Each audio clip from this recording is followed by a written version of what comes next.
School কলেজের শিক্ষার্থীদের মাঝে দেশপ্রেম, নৈতিকতা আর সেবার মানসিকতা গড়ে তুলতে নতুন উদ্যোগ নিয়েছে সরকার।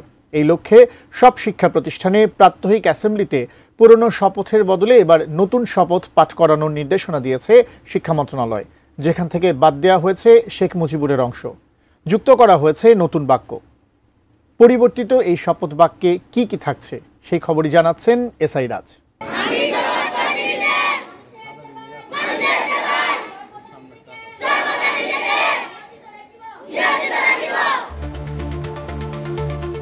ছাত্র জনতার গণ অভ্যুত্থানে আওয়ামী লীগ সরকারের পতনের পর গত বছরের ২০ আগস্ট সব শিক্ষা প্রতিষ্ঠানে শেখ হাসিনার শাসনামলে চালু করা শপথের পরিবর্তে পূর্বের শপথ বাক্য পাঠের নির্দেশনা দিয়েছিল প্রাথমিক শিক্ষা অধিদপ্তর, যেটা ৯০ দশকের নির্ধারিত শপথ বাক্য।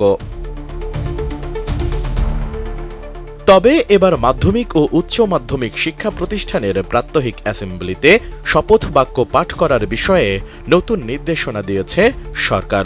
২১ মে শিক্ষা মন্ত্রণালয়ের মাধ্যমিক ও উচ্চ শিক্ষা বিভাগ থেকে জারি করা এক প্রজ্ঞাপনে এ নির্দেশনা দেওয়া হয়েছে।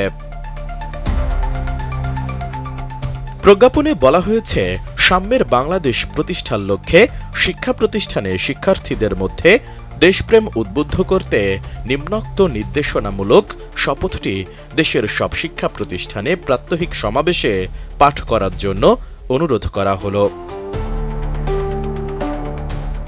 নতুন শপথটি হল, আমি শপথ করিতেছি যে মানুষের সেবায় সর্বদা নিজেকে নিয়োজিত রাখিব, দেশের প্রতি অনুগত থাকিব, দেশের একতা ও সংহতি বজায় রাখিবার জন্য সর্বদা সচেষ্ট থাকিব, অন্যায় ও দুর্নীতি করিব না এবং অন্যায় ও দুর্নীতিকে প্রশ্রয় দিব না। হে মহান সৃষ্টিকর্তা, আমাকে শক্তি দিন, আমি যেন বাংলাদেশের সেবা করিতে পারি এবং বাংলাদেশকে একটি আদর্শ, বৈষম্যহীন ও শক্তিশালী রাষ্ট্র হিসেবে গড়িয়া তুলতে পারি। আমিন।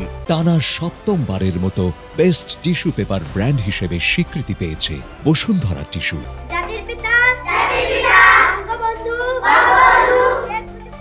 এই প্রজ্ঞাপনের ফলে আওয়ামী লীগ সরকারের শাসনামলে শপথ বাক্যে যুক্ত হওয়া মুক্তিযুদ্ধ শেখ মুজিবুর রহমান ও শহীদদের রক্ত বৃথা না যেতে দেওয়ার প্রত্যয়ের অংশগুলো বাদ পড়েছে।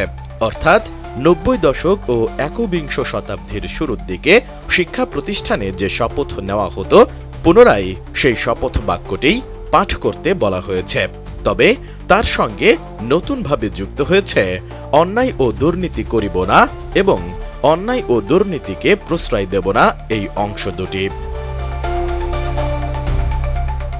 এরই মধ্যে শিক্ষা মন্ত্রণালয়ের ওয়েবসাইটে প্রজ্ঞাপনটি প্রকাশ করা হয়েছে এবং তা দ্রুত বাংলাদেশ গ্যাজেটে প্রকাশের জন্য সরকারি মুদ্রণ ও প্রকাশনা অধিদপ্তরেও পাঠানো হয়েছে। এসআই রাজ, এটিএন নিউজ।